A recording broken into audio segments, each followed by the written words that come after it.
नमस्कार साथियों, कर्मण्य क्लासेस में आपका एक बार फिर से स्वागत है। ये हमारी करंट अफेयर सीरीज़ का अगला वीडियो है जिसमें हम नवंबर महीने के कुछ और करंट अफेयर्स डिस्कस करेंगे। करंट अफेयर सीरीज़ के पहले वाले वीडियोज़ में हम नवंबर महीने के कुछ करंट अफेयर्स ऑलरेडी डिस्कस कर चुके हैं जो आपके एग्ज़ाम के पॉइंट ऑफ व्यू से काफ़ी ज़्यादा महत्वपूर्ण हैं। अगर आपने वो अभी तक नहीं देखे हैं तो आप हमारे चैनल पर जाकर उन वीडियोज़ को देख सकते हैं। साथ ही आपसे ये रिक्वेस्ट है कि प्लीज़ चैनल को सब्सक्राइब कर लीजिए और बेल आइकन को प्रेस कर दीजिए ताकि जैसे ही चैनल पर करंट अफेयर्स के नए वीडियो अपलोड होंगे उनकी नोटिफिकेशन आपको तुरंत मिल जाएगी। ये जो वीडियो है ये हिंदी माध्यम के अभ्यर्थियों के लिए है। इंग्लिश मीडियम एस्पिरेंट्स के लिए वीडियो चैनल पर अलग से अपलोड कर दिया गया है। तो चलिए शुरू करते हैं। हमारा क्वेश्चन है G20 शिखर सम्मेलन किस जगह हुआ। आपके ऑप्शन है Brazil, America, Germany, Argentina. Option है ब्राज़ील, अमेरिका, जर्मनी, अर्जेंटीना।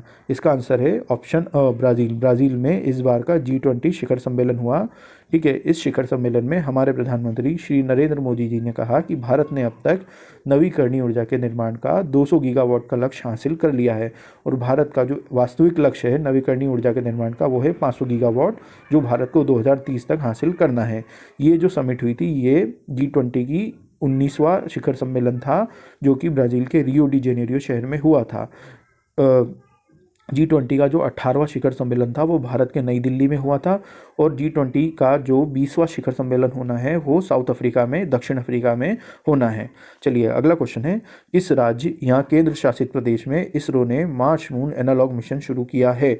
आपके ऑप्शन है कर्नाटका, राजस्थान, पुडुचेरी, लद्दाख। तो इसका आंसर है द लद्दाख। लद्दाख में इसरो अपना मार्स मून एनालॉग मिशन शुरू करेगा। इसमें यह होगा कि लद्दाख में एक AAKK स्पेस स्टूडियो है जहां पर एक कैप्सूल रखा जाएगा, जैसा कि आप पिक्चर में देख रहे हैं।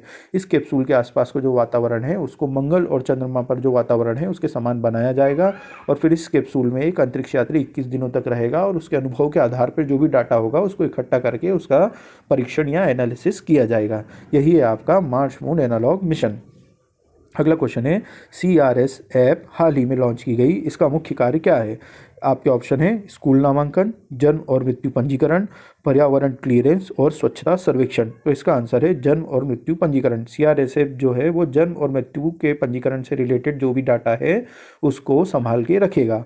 CRS का फुल फॉर्म होता है civil registration system, civil registration system. और ये जो CRS ऐप है ये हमारे गृह और सहकारिता मंत्री श्री अमित शाह जी के द्वारा लॉन्च की गई है। अगला क्वेश्चन है, हाल ही में राष्ट्रपति भवन के अमृत उद्यान और संस्कृति केंद्र में किस सांस्कृतिक विरासत की प्रतिकृति स्थापित की गई है। आपके ऑप्शन है तंजौर मंदिर का गोपुरम, विजय स्तंभ, सेंगोल और कोणार्क का पहिया। तो इसका आंसर है द कोणार्क का पहिया। जो हमारे राष्ट्रपति भवन का अमृत उद्यान और संस्कृति केंद्र है वहाँ पर कोणार्क के पहिए की प्रतिकृति स्थापित की जाएगी। और यहाँ पे जो सेंगोल है ये एक स्वर्ण खंभ होता है जिसे अंग्रेजी में गोल्डन सेप्टर कहा जाता है।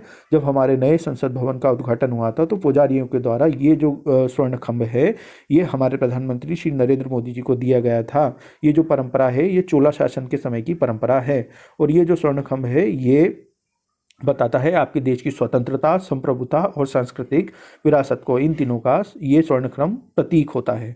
चलिए अगला क्वेश्चन है, हाल ही में किस राज्य ने 25 लाख दीपक जलाकर गिनीज वर्ल्ड रिकॉर्ड बुक में अपना नाम दर्ज कराया। आपके ऑप्शन है मध्य प्रदेश, उत्तर प्रदेश, उत्तराखंड और गुजरात। इसका आंसर है उत्तर प्रदेश। उत्तर प्रदेश ने हाल ही में 25 लाख दीपक जलाकर गिनीज वर्ल्ड रिकॉर्ड बुक में अपना नाम दर्ज करवाया है। आपका अगला क्वेश्चन है, हाल ही में ग्लोबल फाइनेंस मैगजीन ने किस बैंक को भारत का सर्वश्रेष्ठ बैंक चुना है। आपके ऑप्शन है HDFC, state bank of India, Canara bank और ICICI। बैंकिंग की एग्जाम करने वाले एस्पिरेंट्स के लिए ये क्वेश्चन बहुत ज़्यादा इंपॉर्टेंट है।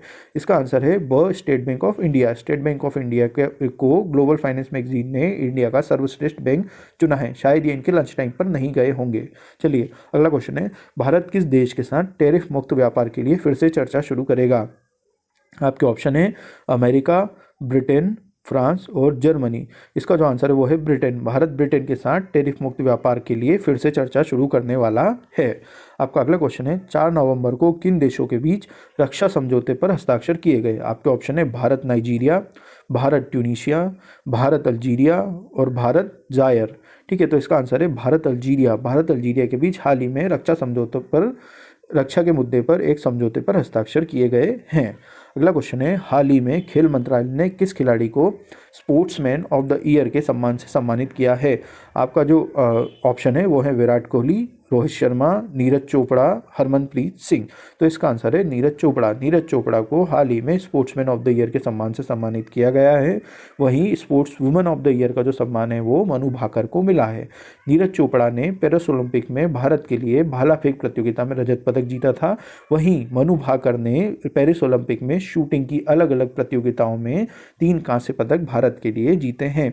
इन्हीं सम्मान समारोह में भारतीय पुरुष हॉकी टीम के कप्तान हरमनप्रीत सिंह का भी सम्मान किया गया है और उनके साथ ही भारतीय महिला क्रिकेट टीम की सदस्य स्मृति मंधाना का भी सम्मान किया गया है। ये जो सम्मान समारोह हैं ये टाइम्स ग्रुप के द्वारा स्पॉन्सर किए गए थे, इसलिए इन्हें टोइसा सम्मान या टोइसा अवार्ड्स भी कहा जाता है। आपका अगला क्वेश्चन है, महान टेनिस खिलाड़ी राफेल नडाल जिन्होंने हाल ही में संन्यास ले लिया, किस देश के नागरिक थे? आपके ऑप्शन है अमेरिका, स्पेन, स्विट्जरलैंड और सर्बिया। इसका आंसर है ब स्पेन। ये स्पेन के नागरिक थे और एक महान टेनिस खिलाड़ी थे जिन्होंने हाल ही में संन्यास ले लिया है। राफेल नडाल का जो आखिरी मैच था वो डेविस कप का फाइनल मैच था और इन्होंने अपने करियर में कुल 22 ग्रैंड स्लैम खिताब जीते हैं। आप मुझे ये बताइए कि साल में कितने ग्रैंड स्लैम खेले जाते हैं और वो किस ऑर्डर में होते हैं, मतलब सबसे पहले कौन सा होता है, उसके बाद कौन सा होता है, उसके बाद कौन सा होता है। इस तरह से आप नाम लिख के कमेंट बॉक्स में बताएंगे। और यहाँ पे इनके बारे में जो जानना है वो ये है कि जो नडाल हैं उनको क्ले कोर्ट का बादशाह भी कहा जाता था। वो इसलिए क्योंकि जो आपका फ्रेंच ओपन होता है वो क्ले कोर्ट पर खेला जाता है, इसलिए नडाल को क्ले कोर्ट का बादशाह भी कहा जाता है। आप मुझे ग्रैंड स्लैम का ऑर्डर कमेंट करके बताएंगे। चलिए, ये थे आज के करंट अफेयर्स। आने वाले वीडियोस में हम नवंबर के कुछ और करंट अफेयर डिस्कस करेंगे और हमारा ये प्रयास है कि हम जल्द से जल्द आपके लिए जुलाई से लेकर अक्टूबर और दिसंबर के करंट अफेयर भी चैनल पर अपलोड कर दें। इसलिए आपसे रिक्वेस्ट है कि प्लीज़ चैनल को सब्सक्राइब कर लीजिए और साथ में बेल आइकन को प्रेस कर लीजिए, ताकि जैसे ही करंट अफेयर्स के अगले वीडियो चैनल पर अपलोड होंगे उनकी नोटिफिकेशन आपको तुरंत मिल जाएगी। और अगर आपको ये वीडियो अच्छा लगा तो वीडियो को लाइक कीजिए और आपके कीमती कमेंट हमारे कमेंट बॉक्स में हमेशा की तरह सादर आमंत्रित हैं। धन्यवाद।